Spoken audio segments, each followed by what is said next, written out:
004 अभी मेरे पास बात करने का टाइम नहीं है। Gander Center, this is American 49 Heavy. वो है अमेरिकन 49 हैवी। जब मैंने गैंडर को कंप्यूटर में प्लग किया, मुझे एहसास हुआ कि मैं अपने मैक्सिमम लैंडिंग वेट से करीब 3000 किलो ज्यादा हूँ। वो एयरक्राफ्ट जो कनाडा के लिए नहीं निकले थे वो अराइवल के लिए ओवरवेट होंगे और ये कोई अच्छी बात नहीं थी। आप नहीं चाहते हैं कि कोई ओवरवेट एयरक्राफ्ट रनवे पर लैंड करे जिसके बाद उसका लैंडिंग गियर टूट जाए और पूरा रनवे ब्लॉक हो जाए। उनमें एक्स्ट्रा फ्यूल है, उन्हें अपने लैंडिंग वेट तक आना होगा। इसका एक तरीका होता है फ्यूल को डंप करना। एक कंट्रोलर रोजमर्रा में इस तरह का काम नहीं करता। हेरल्ड, हमारे पास एक 777 है जिसे फ्यूल डंप करना है। स्टैंड बाय, हम अभी वापस आते हैं। American 49 Heavy standing by. Fuel dump करने के लिए एयरक्राफ्ट को एक सुनसान इलाके के ऊपर ले जाया जाता है। वो इतना ऊंचा होना चाहिए कि फ्यूल जमीन पर पहुंचने से पहले ही उड़ जाए और साथ ही वो एयरक्राफ्ट दूसरे एयरक्राफ्ट से दूर होना चाहिए। उससे कम से कम 2000 फीट नीचे तक कोई और एयरक्राफ्ट नहीं होना चाहिए। आपको एयरप्लेन्स को बहुत ध्यान से मैनूवर करना होता है ताकि वो टकरा ना जाएं। हाँ, तुम एक फ्यूल डंप के लिए एक फ्लाइट पाथ सेट करोगे प्लीज? इनकी जरूरत पड़ सकती है। ठीक है। अमेरिकन 49, हम आपको फ्यूल डंप के लिए गैंडर के पास एक एरिया में सेट करने वाले हैं। Stand by. Copy that, Gander. आमतौर पर हमारी नजर अपनी मंजिल पर होती है ताकि मिशन पूरा हो सके, लेकिन इस बार मिशन कुछ अलग हो गया है और वो है सुरक्षित तरीके से लैंड करना। उसके लिए फ्यूल डंप करना होगा और कंट्रोलर से बातचीत करनी होगी। अमेरिकन 49, अपना फ्यूल डंप करने के लिए 1318 पर गैंडर सेंटर से कांटेक्ट करो। American 49 Roger. American 49 Gander centre, fuel dump के लिए 24 किलोमीटर ईस्ट 18,000 नीचे, वहाँ डंप शुरू करो। Copy that, Gander Center. Northeast 50 miles, descend 18,000. उन्होंने एयर स्पेस को क्लियर करना शुरू किया और मुझे भेजने के लिए एक अच्छा एरिया ढूंढा। उन्होंने बेसिकली मुझे एक वेक्टर दिया और मैं उस हेडिंग पर बनी रही जब तक कि मैंने वो 3000 किलो निकाल नहीं दिए। फ्यूल डंप शुरू कर रहे हैं? आप शुरू। ये हाई ऑक्टेन फ्यूल होता है, ये खतरनाक हो सकता है। धमाका, आग, ऐसा कुछ भी होने पर उसका अंजाम बहुत ही भयानक हो सकता है। बाहर देखो, ये सब क्या हो रहा है? कुछ लोग उससे बहुत हैरान हो सकते हैं, लेकिन जब आप बहुत ज्यादा ऊंचाई पर फ्यूल डंप करते हैं तो वो जमीन पर पहुंचने से पहले ही सारा का सारा गायब हो जाता है। Gander centre, American 49 heavy. Fuel dump complete. Roger, American 49 heavy, fly heading 190। एक बार एयरक्राफ्ट के लैंडिंग वेट या उससे नीचे आने के बाद उसे रीसीक्वेंस करके फिर से लाइन में डाल दिया जाएगा ताकि वो लैंड कर सके। फिर उन्होंने मुझे गैंडर में रनवे 21 में एक 95 माइल फाइनल पे वेक्टर किया। एयर फ्रांस 004, अभी मेरे पास बात करने का टाइम नहीं है। फैसले लेने जरूरी थे।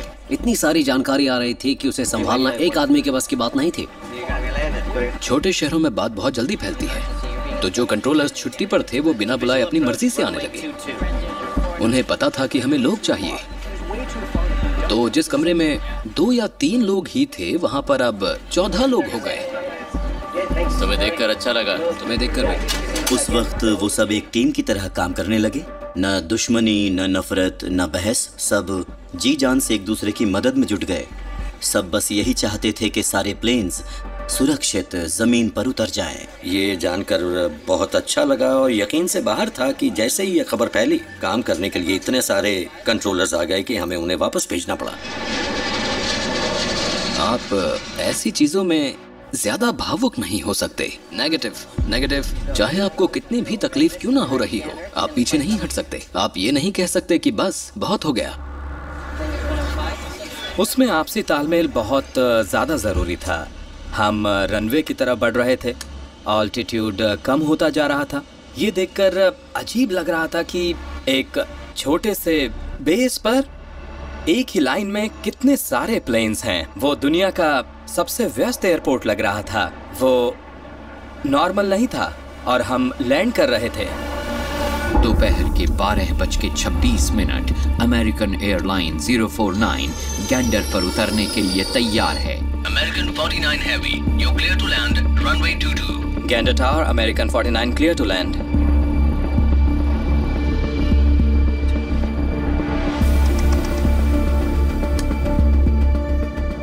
आमतौर पर हमारी फाइनल अप्रोचेस लगभग 15 माइल्स दूर होती हैं। और मेरी 95 माइल्स थी। मतलब मैं लैंड होने वाले आखिरी प्लेन्स में से थी।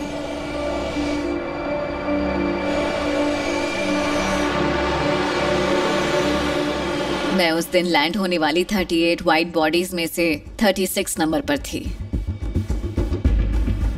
दोपहर के 12:39। ओके अमेरिकन 49, तुम वापस मुड़ो और रनवे 04 की तरफ जाओ। एग्जिट राइट, पीछे की तरफ जल्दी मुड़ो। इंस्ट्रक्शंस फॉलो करो।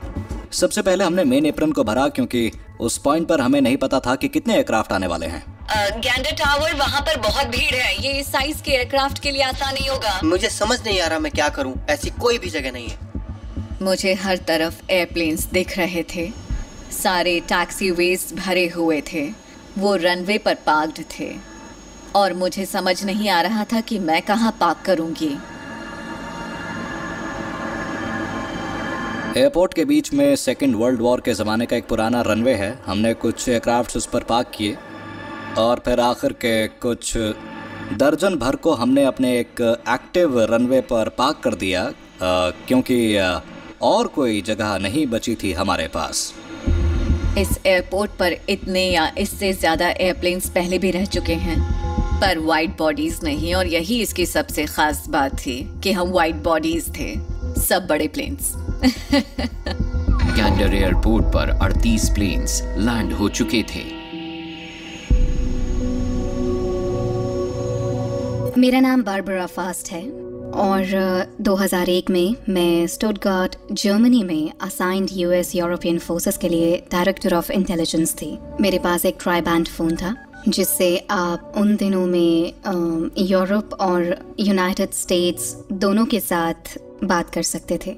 बारबरा बोल रही हूँ, बताओ वहाँ क्या हो रहा है। मेरे ऑफिस ने मुझे बताया कि 2 बड़े कमर्शियल एयरक्राफ्ट्स ने वर्ल्ड ट्रेड सेंटर को हिट किया था। My God। हमारे लैंड करने के तुरंत बाद कॉकपिट में एक पैसेंजर आई। Hello captain. उसे एक आम इंसान से ज्यादा पता था कि उस दिन क्या क्या हुआ था। मैंने जो भी जानकारी दी उन अपडेट्स को कैप्टन बास ने बहुत अप्रिशिएट किया और मुझे ऐसा लगता है ऐसे हालात में आप जानना चाहते हैं कि हुआ क्या है। हमने उन्हें अपनी पैसेंजर लिस्ट से रिलीज करने की बहुत कोशिश की और उनके जर्मनी वापस लौटने का इंतजाम किया। वो अगले ही दिन चली गईं।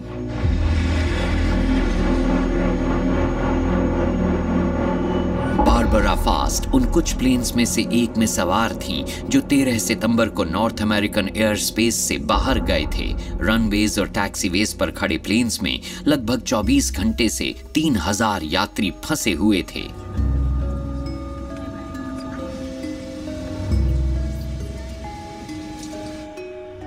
किसी को भी एयरप्लेन से उतरने से पहले हमें बहुत सारे सिक्योरिटी इश्यूज के बारे में सोचना था। हमें नहीं पता था इसमें कितना टाइम लगने वाला है। हमें नहीं पता था कि वो एयरपोर्ट पर एक लॉजिस्टिकल चैलेंज तो नहीं बन जाएगा, क्योंकि हमारे पास ये जानने का कोई जरिया नहीं था कि एयर स्पेस कब तक बंद रहने वाली है। हमें नहीं पता था कि पैसेंजर्स को नीचे उतारना है या नहीं।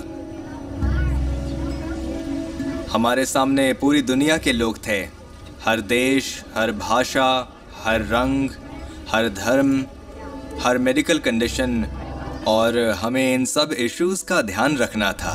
देखिए, आपको अभी समझना होगा कि जो कुछ यहाँ हुआ है वो एक बहुत ज्यादा तनाव था, डर था, अनसर्टेनिटी थी। मुझे अभी कोई कंफर्मेशन नहीं मिली है और कोई भी नीचे नहीं उतर पाया था, बल्कि वो कुछ घंटों तक नीचे नहीं उतर सकते थे क्योंकि एक खतरा बना हुआ था। हो सकता है एयरक्राफ्ट में बॉम्ब हो या कोई आतंकवादी हो। क्योंकि आज वो इसको क्लियर नहीं करेंगे और वो कोई चांस नहीं लेना चाहते।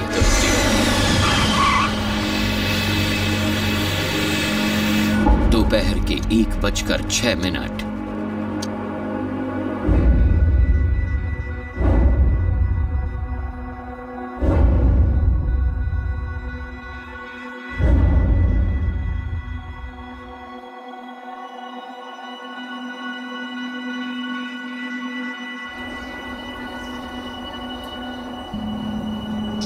Roger that। वो आखिरी है। गैंडर ने 4 घंटे से भी कम वक्त में 224 एयरक्राफ्ट्स की लैंडिंग में सहयोग दिया। सब कुछ हो जाने के बाद मैं रेडार में देख रहा था उसमें सिर्फ दो मिलिट्री एयरक्राफ्ट दिख रहे थे, एक यूनाइटेड स्टेट्स के वेस्ट कोस्ट पर और एक ईस्ट कोस्ट पर। सच कहूं तो वो बहुत डरावना था। आसमान में एक भी प्लेन नहीं था। आप उस जगह हैं जो हमेशा बिजी रहती है, लेकिन अब कुछ नहीं। रेडार स्क्रीन्स ब्लैंक थी, हर तरफ खामोशी थी।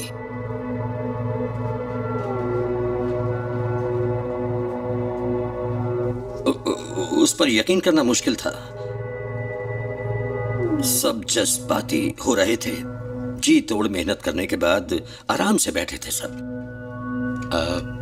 ये हमेशा याद आएगा।